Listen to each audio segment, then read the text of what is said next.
Додека дел од српските граѓани го поздравуваат чекорот на Скопје, Подгорица и Софија да му забранат прелет на авионот на шефот на руската дипломатија Сергеј Лавров, кој требаше да допатува во Белград, официјална Москва излезе со силни критики за ваквиот потек.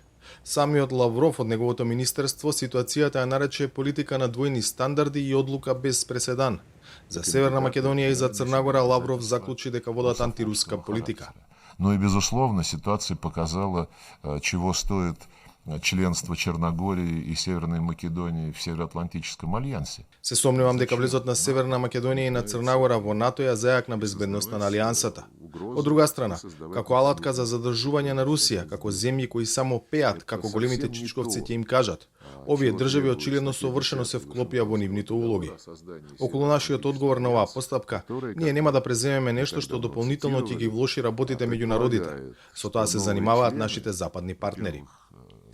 Пред настапот на Лавров, Македонското министерство за надворешни работи даде објаснување зошто забранило прелет на авионот на шефот на руската дипломатија.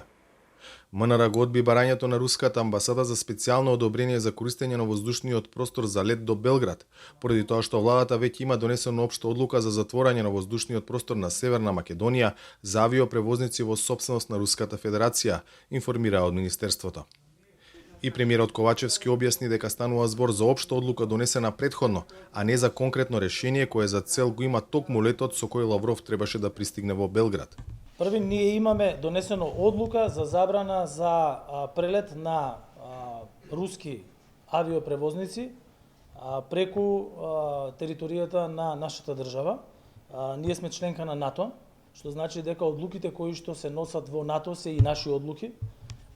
И ние имаме целосно согласена надворешна политика со политиката на Европската Унија. Така да во однос на конкретниот авионски лет, за кој што прашувате, нема никаков друг третман во однос на одлуката која што веќе е донесена, која што е на сила и која што останува на сила. По неуспешниот обид во Белград да се сретне со српскиот државен врв, Лавров најави дека во Москва ќе го повика Никола Селаковиќ, министерот за надворешни работи на Србија, земјата која не се приклучи кон европските санкции против Русија и која се уште има добри односи со Москва.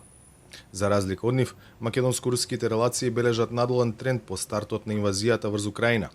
До сега десетина руски дипломати беа протерани од земјава за што беа прогласени за персона нон грата. Русија за возврат ја стави Северна Македонија на листата непријателски држави. За Гласот на Америка, од Скопје, Владимир Мирчевски.